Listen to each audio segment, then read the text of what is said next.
I know it's been a while since we talked, but we have a new collaboration with Monster Hunter, which I think is really fun. And we have a new fusion champion, and that's what I want to talk about today. The new fusion champion, Zin Ogre Blade Master, who I think is not going to be a killer champion in my opinion, but she's a little bit going under the radar for I think a lot of the community. And if you are a new player, you definitely want to get this champion, and I want to talk about why.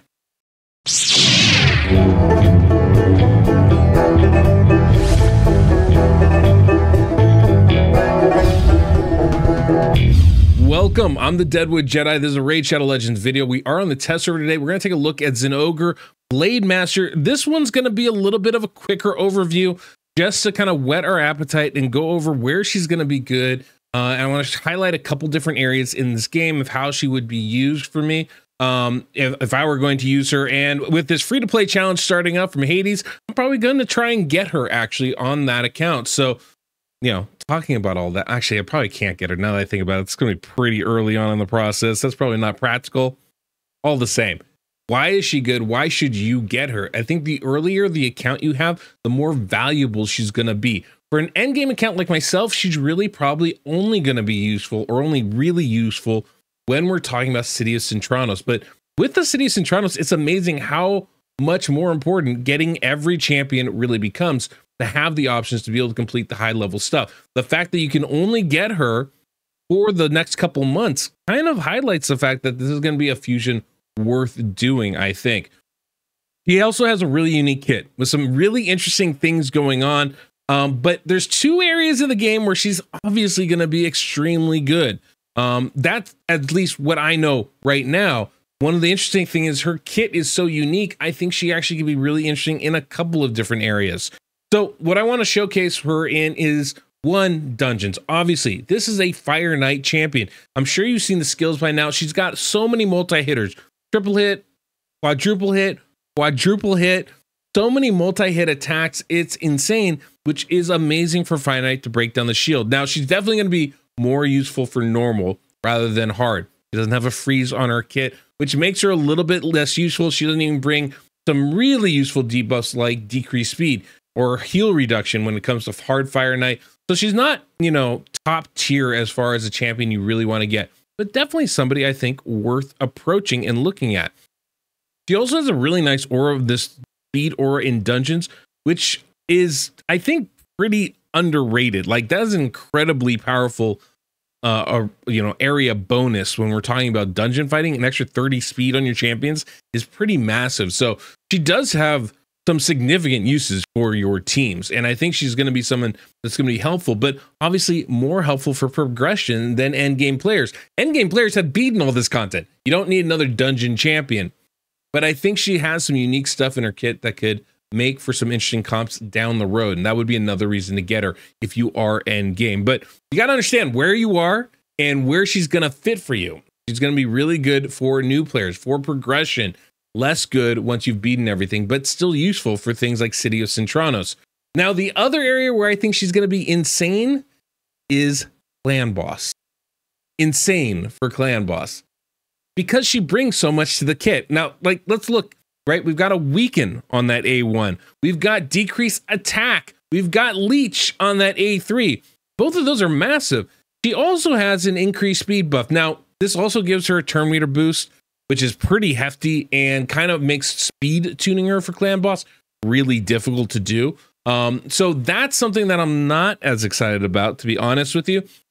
But we can just turn that skill off, and we still are bringing three really important buffs, or debuffs, I should say, for our team. Leech, which can provide healing, decreased attack, which allows survivability, and then weaken, which adds more damage. All of those things are really useful. And so depending on the team you put her with, the champions you pair her with, it can be a really, really big addition to your squad. You know, there's some really classic teams out there like Deacon Forever, which utilizes Taragi and Deacon Armstrong and Brogni. She would be insane for that. Bring a lot of the debuffs you actually need. You know, bring an additional leech, pairing the decreased defense of Deacon with the weaken of the Blade Master, give you those debuffs that you want and giving you decreased attack. Really nice kind of combination right there, frankly. There's a lot of different ways that you can build around her. I do want to showcase, I know I have a video coming out with her in a couple different speed tunes, right? The one I want to show you guys today, though, is going to be with my own clan boss team, right? My specific clan boss team. And I'm actually, this is something I don't like to do because I like to show the run so we can kind of see how it works, right? But I'm just going to whet your appetite because I'm going to be doing a couple different clan boss videos showing her in different teams so you guys can get an idea of how good and how versatile she can be, because I think you can use her in a lot of different teams, actually, not just unkillable. But this is going to be an unkillable team right here. This is going to be my Myth Fu team that I typically use. I typically have Curvold in this role. Now, we usually put up like 160 million or so. I'm not going to be able to do that. She's not that quality of a damage dealer, but she is still really good. All those multi-hits lend to some real damage when it comes to the clan boss. So I'm just going to do a quick battle so you guys can see the result, see the damage that she puts up here. And as you can see, with all that Giant Slayer attacks, 120 million is pretty darn good. 27 million, it outdamages Seeker, outdamages Eris with her Toxic. Not quite Fushan, but Fushan has blessings, which includes the Brimstone blessing. That adds a lot of damage, right? Seeker, 6-star blessing. Obviously, we've got blessings on Eris as well. No blessings on Blade Master, and we know that the blessings do an outsized amount of damage when it comes to our champions. I think that 27 million is actually a really, really good result. She's not bringing poisons. She's not bringing HP burn. That's all just raw damage. So we're getting a lot of Giant Slayer hits from her multi-attacks. Her multipliers are pretty decent on her skills. So, with that A4, I think, or the A3 ability, the 4-hitter, we're actually doing around, what was it? I think she was doing between 60 to 75,000 per hit. So almost 300K per attack with that A3, and very similar numbers off the A1, right? Just one less attack basically. So, around 200 plus K per attack there as well. Pretty darn good. So she brings some significant damage.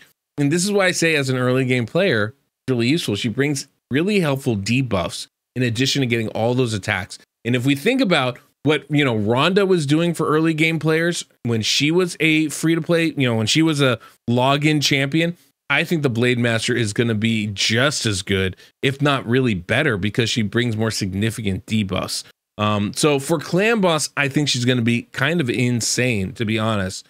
Not game changing, right? She's not going to break into any team. Anybody that's won King already, you're not going to bring her in and use her. But for those of you struggling with Clan Boss or climbing the ladder, I think she's going to be really, really useful. The other spot, obviously, is going to be the dungeons. And we're talking Fire Knight specifically. Fire Knight is absolutely one of the harder dungeons, especially for an early player.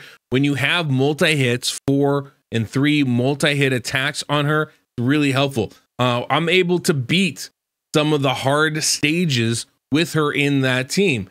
But she doesn't bring a freeze, which is like the #1 thing you need. Decreased speed is also really important. Heal reduction is really important. A lot of the things that we would love to have on our Fire Knight team, she doesn't really bring. So she's not as useful. She's still useful, though, to break down the shield. And also that aura is really, really nice.